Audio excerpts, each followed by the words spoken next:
I'm completely convinced that the future of fundraising is going to come in NFT form, not in Indiegogo and GoFundMe, because people have a double asset play there.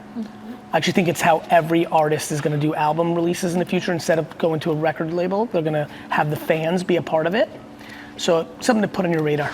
This portion is like with me, so I think this is when you need to get selfish. Like you need to ask your question. Hiring is guessing, firing is knowing. Like you gotta go fast. That's how you get shit done. That's how you figure stuff out. This is the television, and the television is the radio. So 4Ds, motherfuckers. Myself and who all of you are, starting this way. Sure. Keep it real short. Yeah, keep it quick and we're gonna go back around. Yeah, my name is Ivan. I am a dentist by training. I do ed tech for dentists, and we're actually moving to provide a medical device for them as well. That's awesome. In Central Valley. Central Valley, very nice. My name is David Moeller. I'm a serial entrepreneur. Current startup is smart device company. Smart device company. How long have you been doing it? For 3 years. Nice. And where are you based? Atlanta, Georgia. Very nice. How's it going? Good to see you. McDonald, YMAC Capital, mortgage broker with a B2B model in the Bay Area. You met Russell a few months back. Yes, I He was remember. on virtual one, I remember. It's good to see you again. Good to see you. Billy Richardson.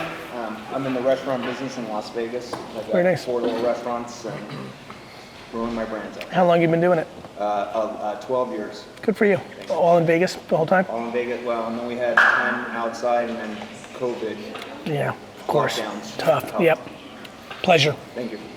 Ian Matthews from Washington, D.C., and I'm here with David. We same company. Very nice. So building on what he said, smart devices. We're in the car security business, so it's see. a connected car alarm. Understood. Real pleasure. Gary Paul Robillo, long time. Yes, long time, brother. Yeah, so 2009. Yeah, That's right. really good to see you. Yeah, so 3-time founder, all in the investment space, and want to build something else there. And then I have a bunch of URLs that I've been acquiring that I want to talk to you about. I love it. I love it. Monique Brown. I run an organization that teaches life skills. I also work in film and television production, a little real estate investment, and brand development for my husband's legendary career and film entertainment life. It's awesome. It's great to see you again. Great, thank you. Great. Anybody else, Joe? Nope, that's it. Good. We got a nice small group, and we can go very deep today. So let's take advantage of that. So let's go back around, and this is the time to get very selfish and be very direct with your question. I'm sure some people will pick up nuances on it. Okay, you want me to go first? Mm-hmm. All right, I'll try to keep it concise. We got some time. We got 3 questions for you. Just a little bit of backstory on myself. I was very much like you as a kid, hustler, immigrant parents, kind of a hard struggle there. Yep. I ended up going to dental school. I got some really niche training in my field, which was great, but I graduated with about 800 grand in student debt, which is crazy, but it's normal in that I know niche. it is. I was getting ready to come out and pay that debt and crush it. My daughter was born with a life-threatening condition, and so I couldn't really do that as a dentist, so I found another way, published a book, sold thousands of copies, and that turned into an online brand, which is now like my ed tech business, which does better than I would have done if I would have done just regular clinical dentistry. Good for you. So I built a team around it, and now we're expanding to a private label medical device as well. So got a nice little business model, taking some big steps in that. So anyway, my first question is, I'm basically the bottleneck in my content creation. To create like the pillar hero content, I got to be in there doing surgery or something and teaching something around that content. It's hard for me to constantly create that content as the business owner. I'm trying to outsource that to other collaborators, but kind of having a hard time getting them to feed that funnel. Other collaborators, as in other people executing the actual surgery? Yes, getting other influencers or people doing surgery, feeding me that content so we can just repurpose it as a team and turn that into 20 pieces of content. Having a hard time feeding that funnel. Why? Because these guys already make $500,000 a year. They don't really need me paying them $1,000 for their content. They do it as charity, basically. So how do I get them to buy into that? Or how do I feed the content funnel? There's a lot of things there. So let's talk about the pillar content and the funnel. Is the model that, obviously I'm very proud of really working for you, like macro, hero, chop it down, make it make that into content that's performing against the business KPI. Is that working? It does well when I can feed it. I can feed it myself. How many times are you refurbishing it? Adding new content? No, refurbishing the original content. Repurposing? So the repurposing thing is a very important combo because, as most of you probably know, so much of my world from a brand building standpoint is predicated on that, and so much of that is predicated on me being filmed doing stuff. And that completely got eliminated 18 months ago. I wasn't flying, we wasn't doing this in person. So what ended up happening is at first we did a lot of stuff through Zoom and things of that nature, but that obviously is a very one-dimensional visual creative. There's only so many times you could see me in a t-shirt back, and the context matters, and in feed it matters. So what ended up happening when I analyzed the last 18 months, I was thinking about on the flight out here, ironically, because I saw a piece of content do extremely well from 3 years ago in the last 24 hours, is, wow, if D-Rock and I never film another thing, I've put enough film on paper, on wax, on YouTube, that if I remix it in perpetuity, I should be able to be effective with the evergreen content. One of the things most content creators don't take advantage enough of is the repurposing, truly understanding what that means. I'll give you an example. If you've got, I assume, I'm making some assumptions, so keep me in line here. If your content is you performing, when you're doing that, are you also looking to camera and teaching and like going through it? Sometimes, yes. So I'm sure you probably have seen this. One of the things you can do immediately is, how many would you say pillar pieces of content have you created? Oh, a lot, 200. Great. Yeah. So right off the top, there's probably an ungodly amount of content to be made where you're split screening, like I do, the original piece of content, and now you're just social commentating contextually on top of it with other variables, right? So to me, what's really interesting about the way I think about content, which I do think for every business here, from Vegas restaurants to yours to medical devices, the whole world is predicated on communication, and does that create consideration to buy something? What is interesting about how I look at what I do and what I see working is my content is pretty evergreen. Literally in my hotel, before I came here right now, I just produced a split screen from Garyvee episode 22 from March 16, 2016, where the person's question was, how do you do what you do? And the two answers were empathy and gratitude. And here we are 5 years later, and it's like everything that I continue to say. And so I added a piece of content to it right now, and I'm pretty damn sure that, so here's this Q&A from Garyvee 2022. My split screen, my additional context, went a little bit into gratitude, and this is all improv. In my hotel room, I took the cup of coffee that had a little coffee left, and I'm like, this is full. I'm grateful for this, what's in here, because I have more than most. And then when I sent it to the team, actually, this is why not show you. So in the WhatsApp thread where my team lives, where this was the original piece of content they sent me, because we're doing this, we have the same problem you do, right?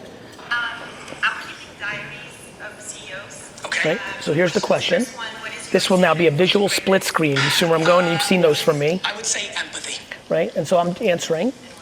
And the second one, when Gary hits rock bottom, what brings you back up? When you really hit it. Gratitude. Right? And so then I send them literally. March 16, 2026. Shit's consistent out here, my friends. If you deploy these mental mindsets. And at the end of this. Into it, keep pushing, keep trying. And then what I sent to the team was, I want the title to say, you have more than most. What's interesting about that, and what's interesting for everybody to say, so this is gonna be titled, you have more than most. I just split screened a piece. 5 years later, I just realized I said 2026, so we'll have to make a joke of that in the post edit. This is a pretty substantially different piece of content that I'm gonna write copy to, that's gonna really focus on the gratitude part of the split screen. But I have to do this because I'm at the mercy of the pillar content production not being where it's at because we haven't started moving.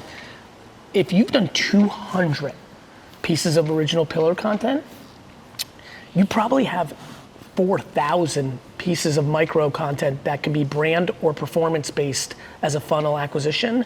So I think that's what you have to think about. I think the concept of the other thing to think through is in a world of 500K, $100,000 framework that you created, they make 500K a year, they're doing this basically for charity. If you look at James' pillar content as something that extracts 57 pieces of creative for you because you create post-production from it, it might put you in a position where you're willing to pay him 5,000 instead of 1,000. So I think the answer to the question is a much deeper thought of post-production, which you don't even have to be the pillar, the bottleneck of. I'm doing the split screens, you probably should as well because it's much more impactful, but don't underestimate hiring an animator or other people where the split screen or the post-creative content could be post-produced in animation or post-produced in video or overlay wording, so it's post-production. So I realize I'm leaving a lot on the table by not repurposing that enough. Okay. And what's fun is, where I was going earlier, I didn't finish the thought, I'm glad I remembered, is what I'm saying is evergreen. That's how I got to that 2016 thing. What I'm saying I'll never change to the day I die. The slang term, the nuance to something that just happened. So I'm in the evergreen business, and then daily you're using the context of your industry, of the moment. I mean, tomorrow, in a week in the World Series, a player may take a ball to the mouth and lose all his teeth, and that's a pop culture moment that might have you being able to which will lead to so much more relevance, right? He may make a video of a dish in one of his restaurants 4 years ago, but something might happen in Vegas tomorrow that if you post-produce on top of it, the way I'm talking about, so it's really the remix, it's the DJing of the assets in perpetuity at scale, contextual to the distribution. So for example, to continue to layer on this for everybody, and I'm going deep on this because this is an answer for all of you. It's not only pop culture relevance like Cody Bellinger losing 4 teeth, and maybe you can figure out what to do with that. It's also distribution. The way I would talk if I knew that I'm posting this on LinkedIn to get clients is gonna be different than the way I would talk if I'm gonna put on TikTok. 2 platforms that even 4 years ago weren't even in play. When we first met, it was just Twitter and Facebook, that's it. And so it's post-production not only for what's happening culturally or topical, it's post-production for the distribution too. Those 200 pieces of content, if they've mainly been posted inside of Facebook and Instagram, have they been done for pre-roll YouTube? Have we made them for TikTok? You may never need to do anything again. Right. You have enough work for the next 5 years in what we just talked about for the last 10 minutes. Right, okay. Is it okay? I have 2 more questions. Please. Is that all right? So this one is it's a little different. So the medical device space and dental implants, they're all huge companies. They're all really, really big dogs. We're the underdog. I've had even CEO of one of them tell me, you better not enter the space. You're just going to wipe the floor with you, basically. Yeah, that's usually the biggest reason I would enter a space. And so How many times have you heard that? So we're entering in for Christmas. Yes. That's when we launch and kind of do this David and Goliath type story. Okay. Right. I don't know how much to sass the big dogs because really I don't want I don't have as much funding as they do. How would you play that? By really sassing them as much as possible. Yeah. Because I'll tell you why. I've always, I've struggled with this because we have major clients at Vayner who are the number 2 in categories and they're petrified. And I'm like, you don't understand. You haven't sassed them or razzed them or poked them in 3 decades. That's why you continue to be number. The only way, David beats Goliath is by going at it. What are they going to do? Like ultimately what's actually going to happen is you're not important enough for them to actually spend the money and resources on it. But you poking them will give you micro market share growth. So just go hard on it. What are they going to do? Talk it through. What are they going to do? Sure. Outmarket you? They're going to outmarket you anyway. So the person in particular who said he's going to crush us, basically, he's already started 2 implant companies, sold the first one 100 million, sold the second one 300 million. He said, the next one we're going to price lower than you, and I have the credibility, you don't. So you're basically... The fact that he's even talking to you is already the most interesting thing to me. Like the fact that he even acknowledges you, I would never spend a second on a company smaller than mine. That's the most interesting part of it all. It speaks to, in my opinion, irrational competitiveness or / emotion, which could end up being the best thing for you. If you're a thorn in that person's side, he may end up referencing you more, which is gonna only help you. I'm fascinated by that. If somebody you haven't entered in at all yet, and they've already had 2 exits of those size, and this is the 3rd one, price is only just one variable. For example, this is where TikTok really matters. Price is one thing. Relevance always beats price. People pay more for things all the time if they think it's better or cooler or represents them more. Price doesn't scare me. What scares me is if David doesn't understand where the arbitrage is. How much is the implant? So they're going to price at 100. We're thinking at 130. Yeah, I mean, I would be very aggressive on TikTok, very. Okay. Yeah. My last question for you, Gary.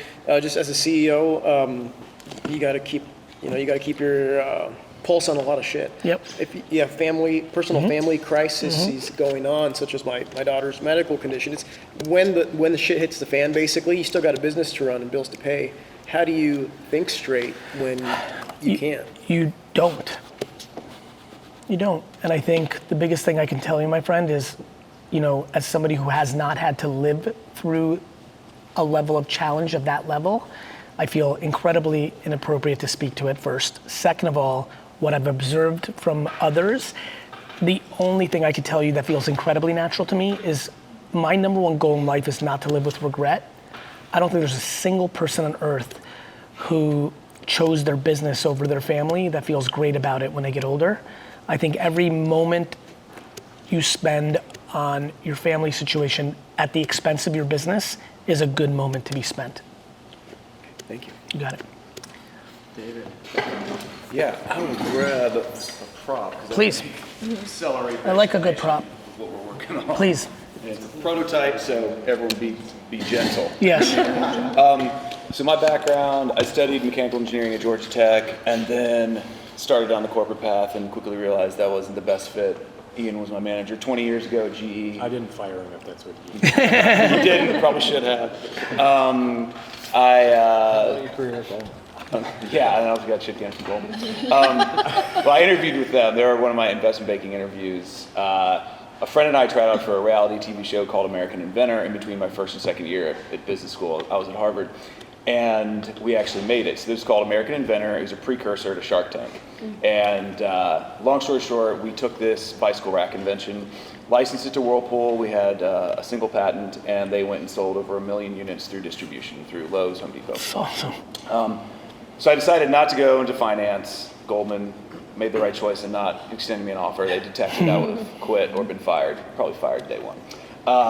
So then started a cloud website backup company. I had a website crash, raised some money. Ian was an investor in that 10 years ago. We grew it to about 500,000 customers, 1 million websites backed up. Sold it for about 30 million, 3 years ago. Okay. Around that time, I had my car broken into for the 3rd time.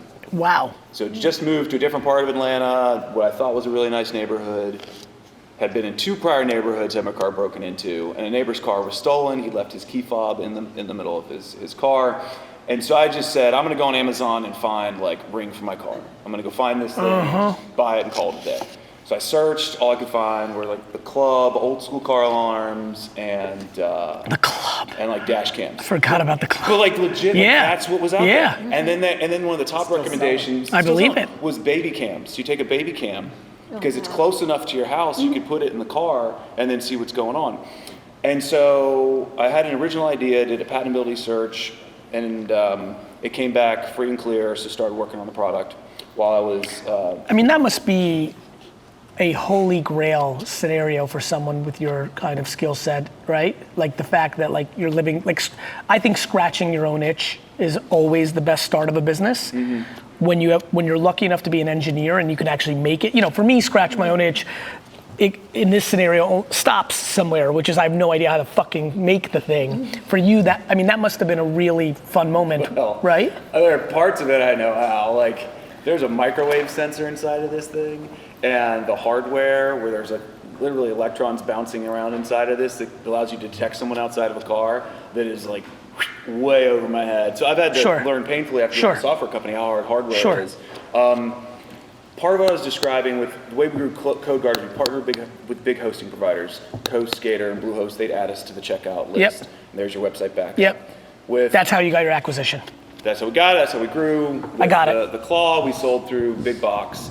So now, I'm sitting through these sessions and my mind is just blown because the D2C and having an individual conversation with a single customer is, it just feels very, very challenging. Yeah, it's foreign to you. You've been in the B2B business. Very, very foreign. And so we've raised $4 million to date. We've got 21 patents, 5 of those issued. We launched a TechCrunch Disrupt Battlefield a month ago. And right now we're growing our wait list and trying to potentially get some pre-orders. And we're thinking Indiegogo or Kickstarter in the next month. The next steps would be to I have raise. a very wild idea for you, but keep going. Next What steps. is the product? Oh, so this is it's hilarious. So this is, it goes in your cup holder. That's what I thought. And then you can still put a cup inside of it. It will detect if there's any motion outside your car, and it will flash an LED ring and make a really loud chirping noise. And we call that deterrent mode. Of course. If they open the door, these PIR sensors will detect them, no false positives. It sounds 120 decibel blast, which is really, really, really loud. I do not have a good way to describe it. It's like Please- an ambulance in your car. It's An ambulance in your car. Right, so step one, if it gets too close, it's going to show the person like you might want to pick the next car.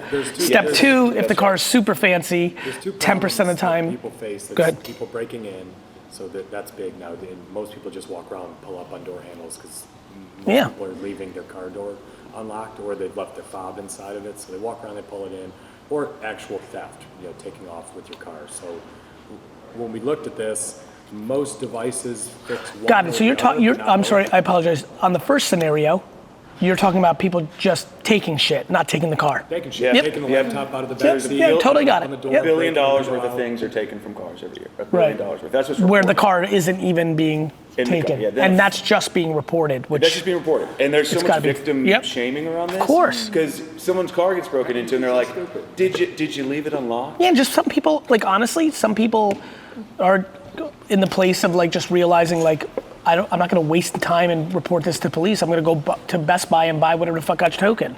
Absolutely. And if you Yeah. do report to police, then they say, oh, they don't have anything they can recommend. And so like my neighbor's car was stolen. The police came around. Mine had been rifled through. I had left it unlocked because I really like our neighborhood. I don't get home and get paranoid about how bad the neighborhood is. I just get home and shoot hoops with some of the kids in the street. Yeah, of course. So one of the things is it anchors. You twist it, it'll anchor. You install it yourself. You connect it to power, and then you have a fob or use your phone, so it'll arm automatically. And then it senses you when you walk up and disarms automatically. It'll record video if someone does enter the car, transmits it to the cloud. It's really cool. You can have professional monitoring like Simply Safe that can view it on your back. How much is the club? $50 maybe? It's like 60 bucks, yeah. 60? And how much will this be? You're not sure yet? What do you think? $50? There are two groups. So we survey customers, and there's customers who view like a $50 to $75 price point, and there's 200 plus. Because they view it as an alarm system? Alarm system, and then we have safety capabilities. So we can, I assume you get more excited when people say 200? I do, but see, this is the thing too, is that I know when I bring out a prototype, there are pros and cons. And I'm not showing you the mobile Of app course, screens. of You see what I'm course. saying? So I know Yeah, the to your point, I can presentation is project, tough. no, that's exactly right. It's tough. By the way, you're 100% right. If you showed me first out of production line, and if you just do anything that Apple-fies it in the white box and shows the app and the screen, the justification of $199 versus $60 goes through the roof. To answer that question, And by the way, we were even the gonna fact that, start at I'm sorry? We were going to start at $299. That's Understood. Starting at $299. I understand. And then we want to have a lower end version down the road, similar to Nest model, where you start with a high end Tesla model, start with a higher end. You know what's so uniquely fascinating about this from a consumer lens, and you'll probably want to spend a little time on this, is where does it become price prohibitive? Also matches the higher propensity for theft and breakthrough. So you're gonna have to find that Mendoza line, because the people that don't have price friction at $299 are also less targeted, less feeling the pain, and so finding that right area is going to be, that's in this business hypothesis, that's going to be really fascinating. Yeah, I think it's going to be really interesting. My street in Atlanta, I think some neighborhoods are targeted more than others because on my street, 3 Range Rovers have been stolen. One guy was at the mall and someone Of hopped course, I in mean, his. every city and state in the country has, there's always towns that begin to have a different income level connected to the town that does. I mean, it's just the most cliche story of them all. So we think that price, I did a survey, I ran Google Ads and found that I interviewed 130 people and the split was really interesting. Can I give you a much better way to do that? Yes. Because I love the way you just said that because it's very smart. Yep. Before you do Indiegogo or the thing I'm about to throw at you, I would actually run a website that looks like it's actually functional. Design the whole thing. A, B, C, D test the pricing. Yeah. When they're done in the checkout, have a video of you two saying, thank you for doing this. This is actually pre-launch because we're trying to find the price. Yeah. Because you completed the whole order, Yeah. you're gonna be one of our first 500 people that's gonna get a free one from us. See you soon. Yeah, okay. Because then you'll get real clean data. And I actually do think, specifically for this product, given that it's hardware, you got to produce it, you got to put it right. It's different than some of the stuff you've been involved in. I think it's worth going through that process because then you'll flat out see. Yeah. This will be not a survey where humans subconsciously know that you're analyzing their data. Yeah. This will be, I actually think I'm buying this. I bought it for $149, I bought it for $299, I bought it for $30. You'll get some very clean data. Something worth thinking about. Plus the marketing of like the authenticity, like getting a video from you guys at the checkout part when it's done, like, thanks, this is actually not ready yet. This is not even the real name of the product yet. This is not even the real price of the product yet. You though are gonna get this because you just went all the way through and bought it, so we're thankful. You're the one of the first 500 people to ever do that in the world. And if you did this now. And in spring of 2022, we're gonna hand deliver you one to the address you put in here as a thank you for going all the way through.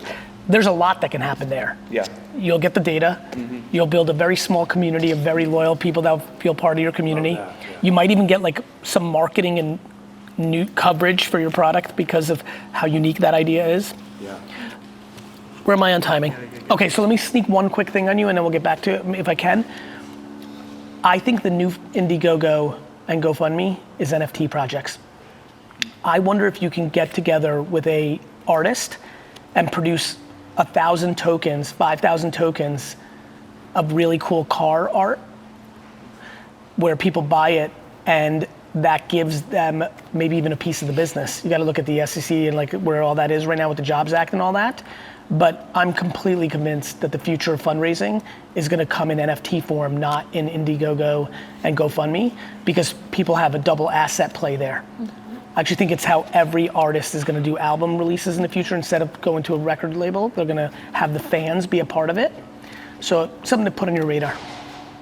Awesome. Yeah, because if you get an artist, people have the collectible and some sort of incentive, and the NFT represents getting one of those. So you buy that, you get that. So you're, now all of a sudden you're selling the NFT for $700 because it's a collectible and it's a cool piece of art car. You're getting the $300 item. You're probably getting more money that way, and you can also have them part of your ecosystem. So we can expand on it later. I want to follow Joe's lead. Love your shirt, by the way. Thank you. So we talked a few months ago Yes. about how to locate CPAs and financial planners to work with me on my B2B mortgage. Yes. program. And you talked about setting up Facebook groups. To Sacramento Business Alliance, not, yep. Yeah, and so I'm still working on the logistics there. I've been super busy on some other stuff since then. No worries. But please do that. So like, Oh, yeah, follow up with Joe or whoever. Like, and it's I'll ask Joe if I have any questions. I'm really passionate about it. And at the time when we did that, that bit was hot on my mind, and I'm starting to get the feedback loop from people that I said it to individually, or I mentioned it a couple times publicly in some podcasts. It's really working for people. Cool. And just to catch everybody up, the concept is if you're trying to do local business, the Facebook groups are doing so well, especially in that 40 to 75-year-old demo, that if you create something a little more evergreen, literally back to your point, like back to the prior one, the Atlanta Small Business Facebook group, Buckhead Small Business Group, or like Denver moms club, and if you're the host, you're the host.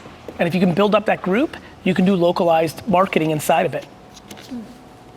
Cool. I also want to start looking at ways to probably run some targeted ads on LinkedIn. Okay. Going after specific Yep. companies that are the right size for what I want. Yep. Because what I really need is I need a practice where it's one guy in charge, and he may have some junior partners, or it may be at the most maybe 3 partners. Because when we get much bigger than that, it's hard to get the buy-in from everybody. Makes a ton of sense based on what you're doing. So for me to do that, do I actually target the companies, or do I go after just this size of institution? If it depends on what LinkedIn's gonna, sometimes when it's too small, the targeting capabilities are not there. Okay. So you have to pay a little more for it to be a little more broad, but still get what you're looking for. Okay. Do I run static ads or videos or? Both. Okay. The number one thing with social media ads that everybody misunderstands is it's the creative, not the media. Okay. So try everything. Because it's the only way you're gonna get your math right. Okay. The amount of people that just decide that Facebook ads don't work because they ran 3 ads, it's even back to the way we started today. It's like really squeezing the shit out of content. I mean, we're living it right now for wine techs. Quora is a thing that's really working for us. You on Quora. Yeah, I think all of you should look at Quora too. Answering questions and running ads against the questions, very effective. Quora does extremely well with Google search. It's not plain Google search. There's sometimes price arbitrage where a search term is like $19 on Google ads, but Quora is the first organic answer, and then you could buy the Quora ad for $4. So you see where I'm going with the ARBs? Quora could be really, really good for a lot of people here. But where was I going? Now I remember. When I got off the plane today, I was talking to John Morgenstern, who used to be the head of all of VaynerMedia's planning of like what's the right strategy. I've now brought him in to just work with me directly. My brand, Wine Techs, VFriends, mainly because I think he'll be even smarter working on this because the clients don't let us do the best stuff. So he's almost working with me, but it's gonna make the org much smarter. And it's already happened in a week because he's the best of all time, and he's like me, he loves to get his hands dirty, so like doing it again is fun for him. We're crushing Quora, but then there's fatigue. Like he hit me up right now and he was like, I need more answers to different questions because these 3 ads that are working are fatigued. So it's always gonna be more content. So in the LinkedIn example, it's like, even when something's working, you gotta do more, and most people only run 1 or 2 or 3 different variations of creative and call it a day and decide if a platform works when you're supposed to do hundreds of variations. Which is why I want everybody to do, for example, I would love for you to start a show to answer questions for those brokers so that you can then chop up the show and run them as ads. Okay. So like it's even another move above that, which is like, how are you gonna keep creating so much ads? Well, what if you actually had a Q&A show, which is really in essence answering, that's the whole point of why Q&A works. Ask Garyvee was so brilliant because it's no different than Google ads. Google ads work because it's intent-based marketing. People are searching something, they want the answer. My Q&A show works because it's the temperament, Tea with Garyvee, it works because that's the current temperament of what people want to know. One person usually represents 10,000 people's question. That's a good point. So what I'm thinking about that, what I think I'm gonna do then is go to the independent guys I'm already working with who are doing the best at it and interview them. Love that. And then go That's a very good start. But again, if you start again the Sacramento, real estate brokerage, like very long tail groups, you can extract new people. Sacramento Small Business Alliance. That goes very broad. Sacramento brokerage, mortgage broker or real estate agents is more narrow, but will be very specific. You can, Okay. Oh, by the way, the world's about and not or. You can start both those Facebook groups. Cool. Appreciate it. John Morgenstern's pumped. Let's go over here. Billy Richardson. My family has been in Las Vegas since 1970. I love it. So I love it. Casino. My family, my dad started out small place, grew it. So I've always been in the hospital. It's always been a part of it. I've always watched him and how he grew from Sure. 3 blackjack tables to 12 slot machines to growing it to where it was and selling it. And so, so I got into the nightclub business early in Vegas. There was only 3 at the time, and I was one of them. Wow. Mine, 54, and to Rio and watched all that, and then got out of that when it became big money and Yeah, of course. I couldn't afford Of course. these buildings. So I got into the restaurant business in Vegas. My thing is, I grew up in Vegas. I'm very local in Vegas. I believe in local businesses in Vegas, and so when I go so I started with my first restaurant at Red Rock. It was a local place. I went in there. I knew the guys, and I just pretended I knew how to make hamburgers and do a hamburger restaurant. And I did everything and hired guys, and we didn't even have a restaurant. And we got our first one, and then the recession hit in Vegas, and so. What year was that? Pardon? What year? 2000. So when I 8, 9? I worked at Wynn and left after that lunacy, but I learned a lot. 2008, 9? Yeah. Yeah. I sat in the restaurant. We were doing really well, and watched the split screen of if they were gonna pass the one bill to give everyone money, and the stock market went through the roof, and they said no, and I said, well, we're gonna do Lehman no Brothers. business, and I watched the whole casino Yep. empty out every day, but I got through it, and then we grew our business and grew our business. The thing I find hardest is going and dealing with these guys they're Wall Street guys, and all they understand is Guy Fieri, Thomas Keller, Sure. Shake Shack, and I believe in Las Vegas. I love Las Vegas. I have my kids in Las Vegas. They're fourth generation, I'm third. But these buildings don't care about local guys anymore. They don't want local guys in there. They want guys that can pay big rents and stuff and I know it's super well. Yeah. I know it's super well. And I sit there and I go, you know what?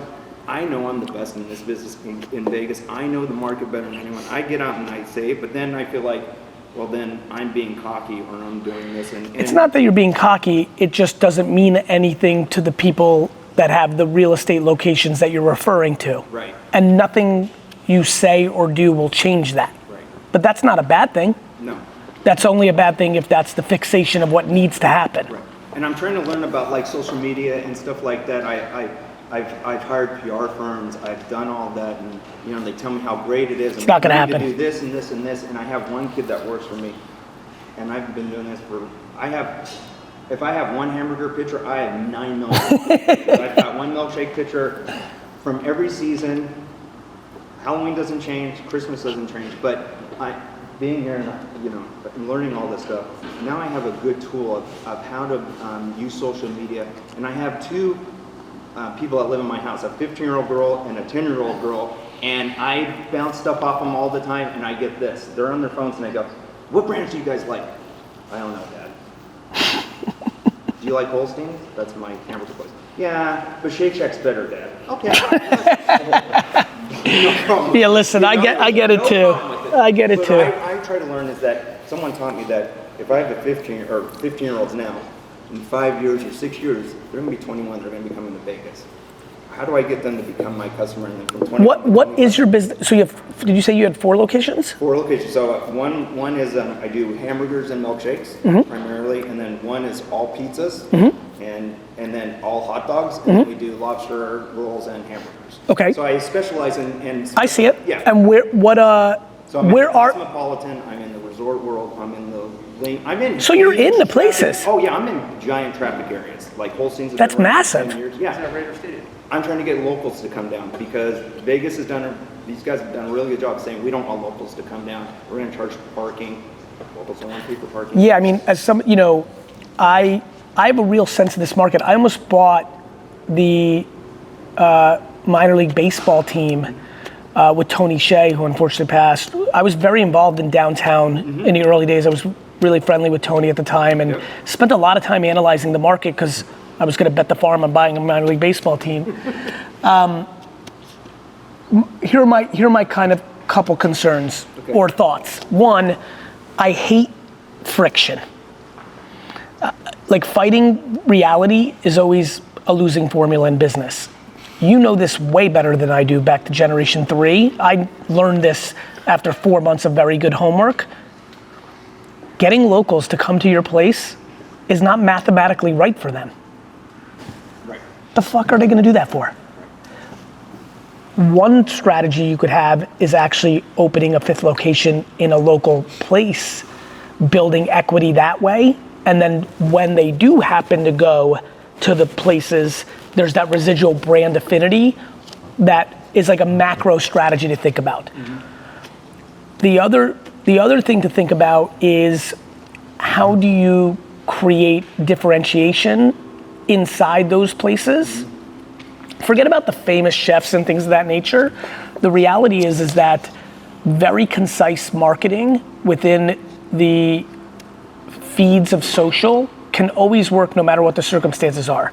So running very aggressive ads to the Vegas, area code over and over and over is going to have residual effects. It's going to come down to the creative.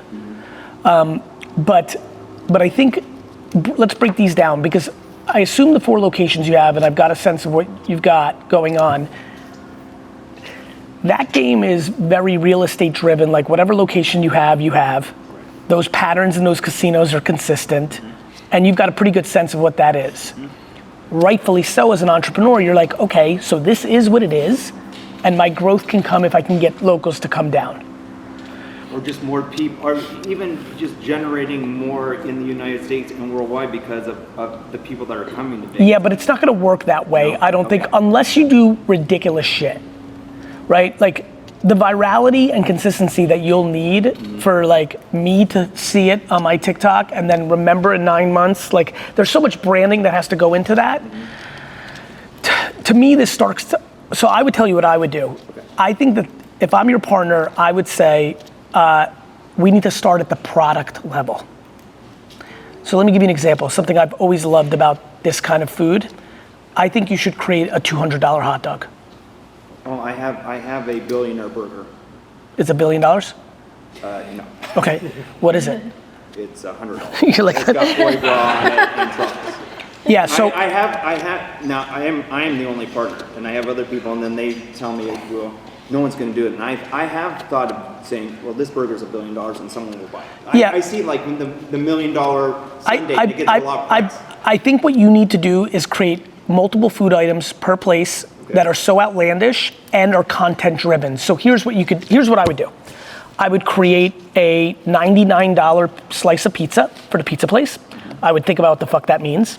Is that caviar? Is that some sort of like weird ostrich egg? Or am I pouring Dom P over it after it comes out of the oven? I don't know what it does, but it can't just be 99 bucks. You actually kind of have to try to get it there.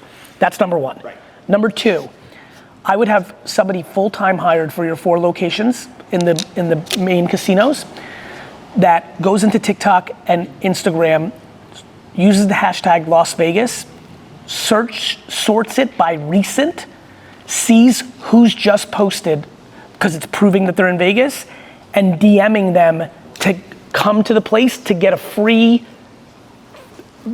piece of the outlandish product. Right.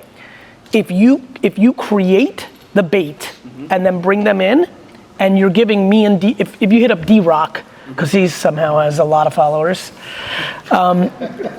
and we're in Vegas a lot for a speech, and you DM him and say, hey D-Rock, we love your work, we'd love you to come in and get a free $100 slice of pizza. There's 2 things that happen there. 1, he'll probably do it because I know him. 2, the $100 will catch him off guard.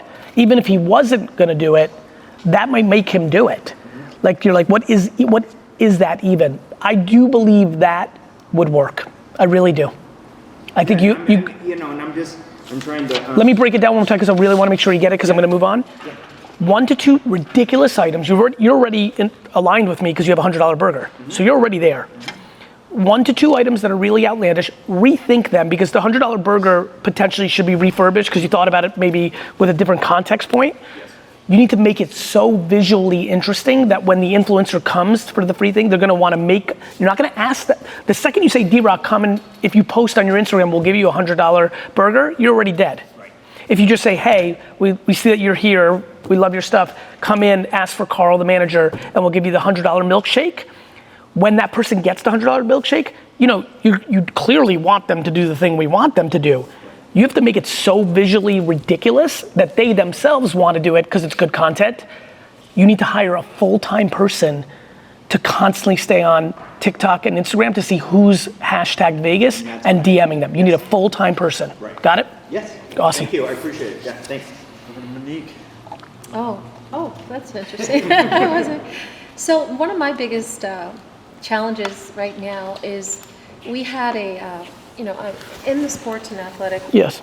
space where you have athletes who have gone to shows and they travel, and during Yep. the pandemic that was all shut down, and Yep. I said, we can really have our price point a lot higher for direct to consumer. Yes. But we're competing against the Fanatics, against Yes, the, we talked about this. right? Yes. And so what is your thought in terms of the feasibility of something like that for us to create our own Legends or agency for direct to consumer merchandise? For other people besides Jim? Uh-huh.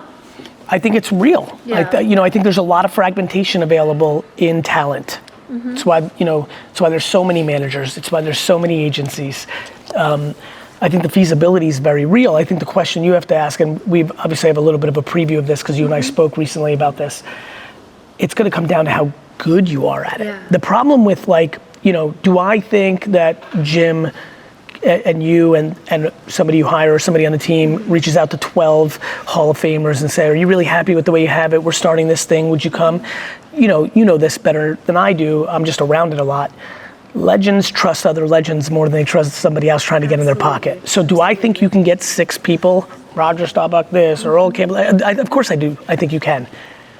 The problem is, and you also know this part, a year later, if they're selling less helmets with you, even if they're, if the money's not the same or better, then they're going to start saying, wait, maybe I should go back to Upper Deck. Maybe I should go to, so I think the question there, the feasibility is incredibly real, very real, and forever real. Yeah.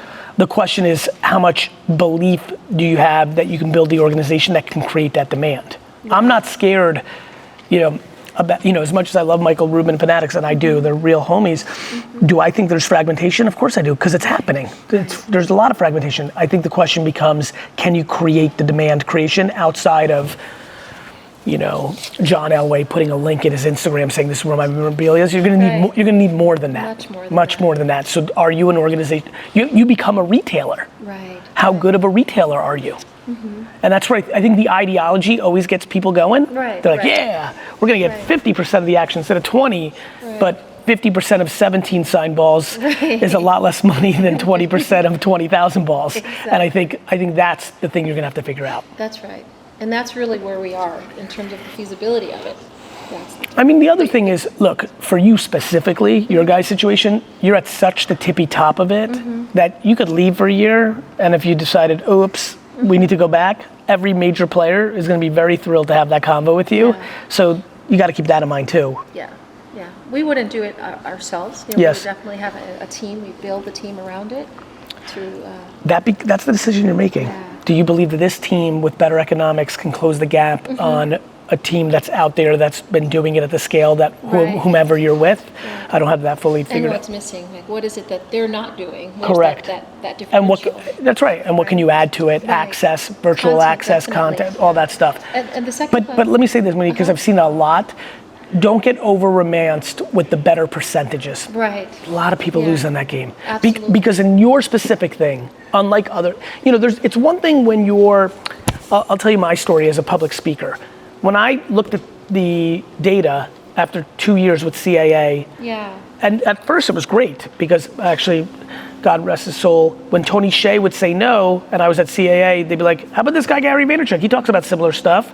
So that was great for me. But as my brand got to a different place, the last 2 years I was at CAA, 85% of my speaking engagements came through my website. Then you're like, well, I'm creating the demand. Right.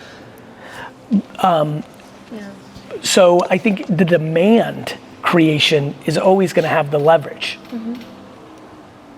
Yeah, that's right. not how good is the deal. That's right. Got it? Right. That's the key. Absolutely. And it's hard to compete for traffic. It's almost like we have to cross promote amongst like the various projects that we have.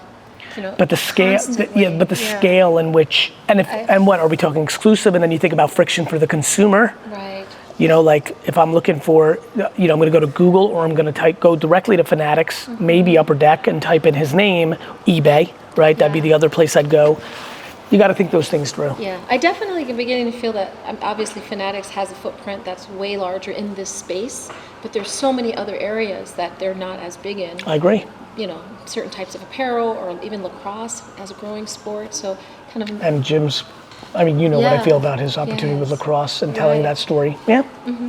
Okay. You might be able to carve some stuff out too. Exactly. He's so like revered Absolutely. that I could see. I think some companies might even be willing to compromise and say, if you said, hey, we want to do all our own like, lacrosse stuff, can we have that exclusively? I think you might find some yeses because they might think it's too small and they have too much respect for him.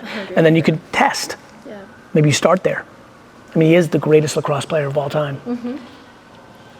Thank you. Awesome. Yeah, Gary, yeah.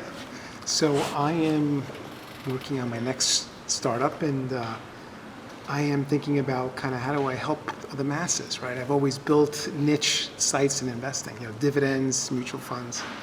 So just talking to my daughter one day, she's 25, she's like, hey, Dad, if it wasn't for you, me and my friends would never invest. Like, you keep me up to date and whatnot. So I'm like, wow, that's like a big audience, mid-20s, not investing? I mean, and now, Right. the whole Robinhood phenomenon. I mean, you have more 20-year-olds. It's like cool culture to be a trader. Yeah.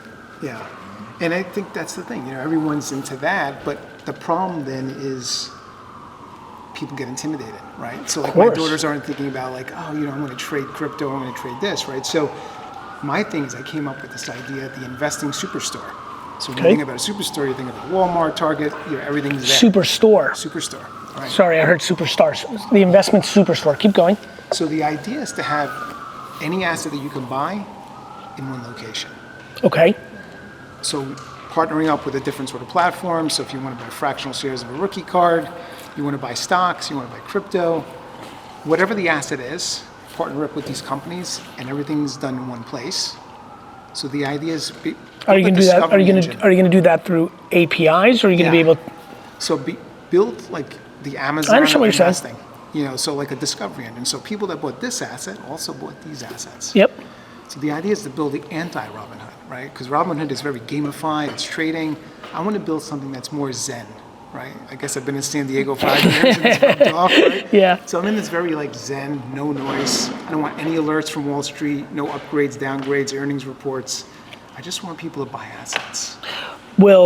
Won't that only work for people who are further along in their knowledge base? If you make a very zen place where I'm just transacting and nobody's bothering me, I love that, won't I have to be pretty damn knowing what the fuck I want to buy when I go in there? Yeah, well, there'll be an education part, right? Okay. So there's, the education basics. My hot take, and we've got more to go through, but my hot take is I've always historically struggled when somebody wants to be a consolidator of information coming from other sources because it's a dangerous business. Let me explain.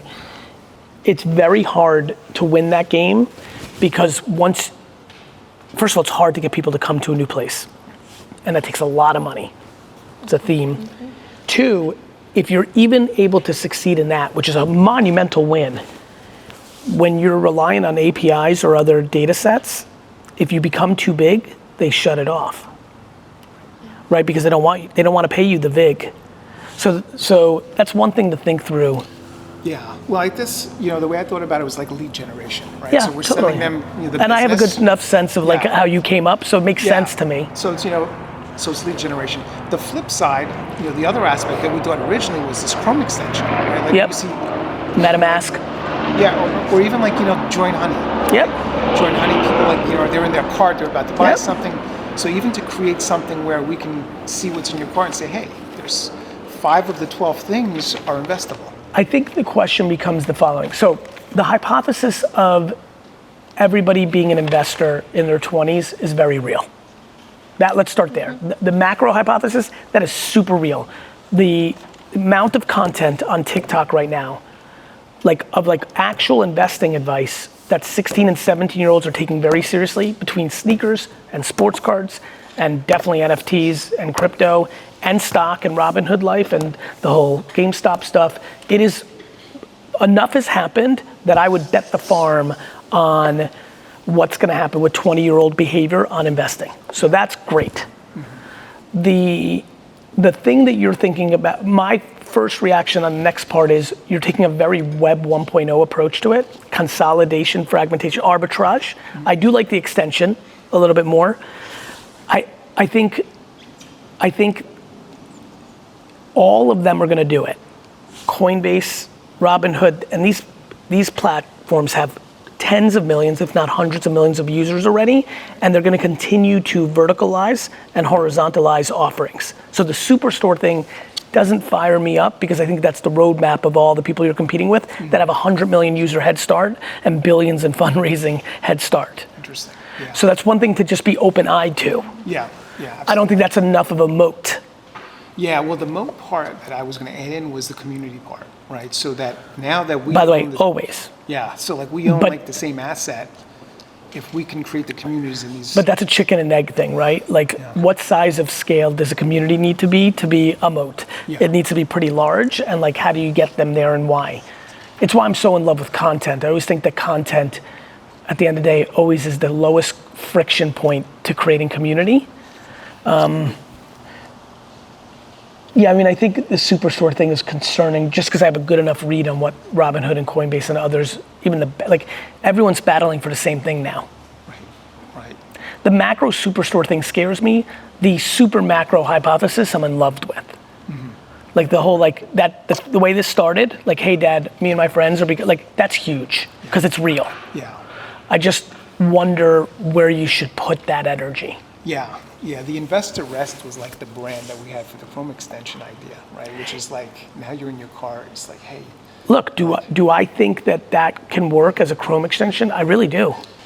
Yeah, Is that the best use of a 4-year period to like build that up and the amount of dollars to like customer acquire is what I'm really thinking through, because I love that you're on the macro, and sometimes I've done this a lot. I've been so right about the macro, but where I put my energy was getting nickels instead of dollars against a very proper macro hypothesis. Yeah. Like if I was smart enough, that would be the word I would use, to realize what I was doing in 1996 with open cart optimization, because I knew I had a website and I knew that people were stuck and didn't check out, mainly because I used to be petrified of the tech, because I just always thought our site didn't work because it was so early and it was fucking very hard and I wasn't an engineer, and even though I hired engineers, like it was just like an everyday thing for me. Is our site broken? Like it was just so, that's why Web3 comes so natural to me. Everyone's all scared about NFTs. I'm like, this is 1996. Like nobody knows what the fucking a custodial wallet is. Of course people are getting, like it's a different shift. If I, instead of thinking about selling Pinot Noir for my dad, commercialized and productized open cart optimization, I would have owned the Jets in 2002. That's kind of like a sense I'm getting here, which is like, I'm not scared of anything you said. I just love your macro thesis so much that I want to make sure you pressure test yourself on where you're going to deploy your attack on it. Yeah. You see where I'm going? Yeah, I think that's kind of where I'm at. I get that. I respect that. I can tell you one thing, and this is for all of you. Content while you're debating is a good idea. Yeah. You starting a TikTok and being aggressive about it on investing 101 advice from your perspective is a really good idea. Yeah, it's funny. I like the part you said about sassing, right? Like, because like I'm sort of like, I'm not a big fan of the things that happen, like, on CNBC, it's and I don't know if, do you have TikTok? I don't. Good. Let me tell you a theme in TikTok, a thing that's done in TikTok that will crush for you. You can green screen. It's a very common meme in TikTok where something's playing in the background and you're social commentating. Your ability to like, if you're not pumped with CNBC, film stuff, then talk over it while it's playing will work real well with the kids, because CNBC is their dad's channel. Right. So you'll win them over real fast with that. That's interesting, yeah, because I'm thinking about sort of the content angle. And by the way, social commentating on top of a piece of content is the easiest way to create content. Interesting. It's your hot take on what you see. Yes, sir. One last question. Yes, of course. David sucked up all my Yeah, I know. answers, He's so good one like that. question. So you get the device. Yes. It's going to be ready May, June of next year. We have raised funds, so we have money to spend on marketing. Yes. If you were in our position where you've got a prototype device, that's what we have. We don't have a bunch of production devices to ship to influencers. Yes. Right now. We've got a When will you? Could be in the next 3 months, maybe within the next 3 months. So That's not bad. Our challenge right now is if we can launch in May, if you were us, and we're launching in May, how would you drum up as much attention as you could now with, we do have a considerable marketing budget. I'll give you a bunch of things. I think I got a lot for you. So, one, I think you should really debate doing an NFT project. I really do. I think you should find an artist in Atlanta, maybe two. There's tons of good artists out there, that's not the issue. And literally design an NFT project. And everybody who buys an NFT gets the piece when it comes out. You're gonna have to decide what the price is so you can communicate. So that's over here. That's one thing to really debate. I know that's very progressive and early, and I could kill that because it's so new. Yeah. Number two, speaking to NFTs, I don't know if you know what Discord is, but Discord and Facebook groups, I think a Facebook group around, literally the group's called Tired of Getting Your Car Fucked With Group, It's funny, there's one in Kansas City, it's like 300,000 members in it. It's just real. We used a lot of it. I love that. Figure it out. I think you should own the party instead of watching the party. Yeah. So I think you should start your own Facebook groups because that's gonna be your customers eventually. That's another thing. I think that you should make an animation kind of cartoon or stick figure. I think you should try to get the lowest cost 3 videos of reenacting how the product works for content now, right? So think about how fun you can make some of that. If it's cartoon, if it's a pretty cool cartoon explainer video right now. Good. That's actually working well. Good. Send that over to me on email. It's Gary at VaynerMedia. I want to see it. I want you to make it not for the website to explain. I want you to make it for social media content demand creation. And I'm sure you can tell how that would be different. Yours is probably very literal. I want these to be a little more fun and just like cause virality. I would definitely, when we get closer, do some hardcore influencer TikTok work. The skits on TikTok with your product that can go crazy viral is pretty extreme. I mean, it's just made for comedy and made for TikTok. And I think you're one $3,000 influencer campaign away from having outrageous levels of awareness. Would you start with 100 small influencers, or would you go after 2 or 3 big ones? I mean, the answer is both can work. I think what I'd probably do right away is make sure both of you actually get serious about downloading TikTok and just like spending 15 minutes a day, like using it, so that you are a better judge and jury of who you do something with. The biggest issue for everybody. Yeah, please. So I'm in. My daughter will be excited about that. Yes. TikTok. She'll be devastated. All over it. Yeah, exactly. How are you doing? So if I did that, how would I best do research? So what? Yeah, you'll love this. Not your category. I just want you to have the tone and temperament of TikTok. There's probably not a whole lot of Carl alarm, car stealing content.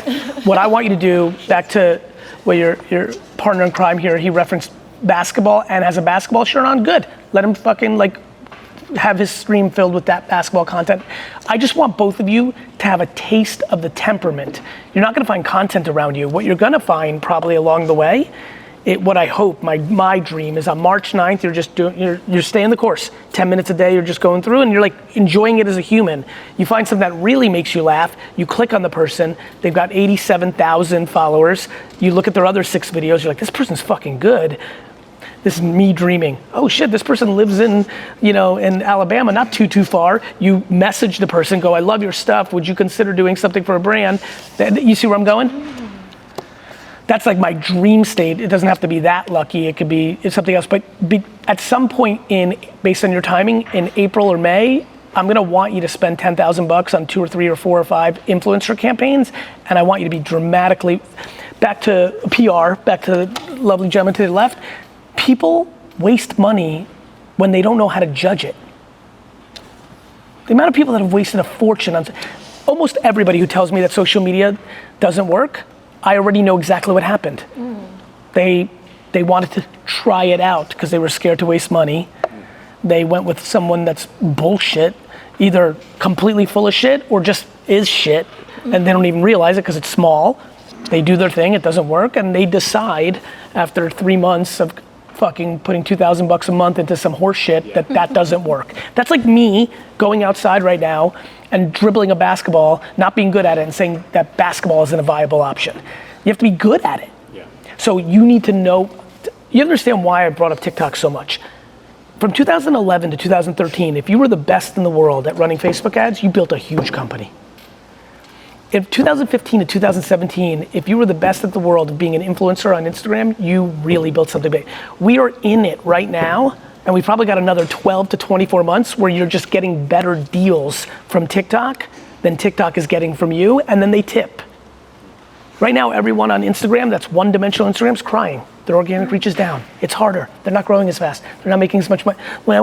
You know, they're mad at the algorithm. Fucking Instagram. Meanwhile, Instagram doesn't charge you anything, and you built your whole career on it. You just had good timing, and you got it when it was good. Yeah. TikTok's got that right now, and I just need everybody to go hard at it because it will go away. Yeah. Just like Instagram went away, just like Twitter went away, just like Facebook went away. Yeah. It's the same game every time. Yeah. It's the real estate version of attention. You either buy beachfront property first or you don't. Yeah. And it gets progressively worse deal. And TikTok is where all the cranes is. That's what you're saying. That's exactly right. It's just where the attention is. Yeah. And it's not 15-year-olds anymore. Yeah. It's 30, 40. Like this is a rodeo I've seen before. Yeah. You know? Yeah. So I think what I love about your product for TikTok, unlike Instagram perfect marketing 4 years ago where it was just a nice image of your product with a little click here and you go to your website and you convert and you cookie them and you retarget them. Now with iOS 14 update, you can't retarget the same way. But on TikTok for your product, one aspiring comedian does the right hilarious video of somebody scared shitless of trying to steal the car and it gets 14 million organic views, you're off to the races. Love it. That's all we got for you, man. Thank you so much. Such a pleasure. Good to see you again. Thanks for being here. Yeah, it really is good to be back in person. Like really good. The Zoom version of this is just not as fun. I love it. It's efficient. Cut that one out, because I still need the soap. Awesome. Thank you. Thanks, gang. Continued success. Yeah.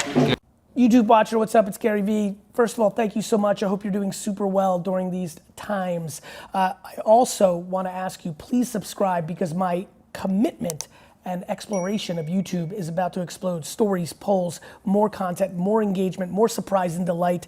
This is the time to subscribe. I hope you consider it, and I hope I see you soon.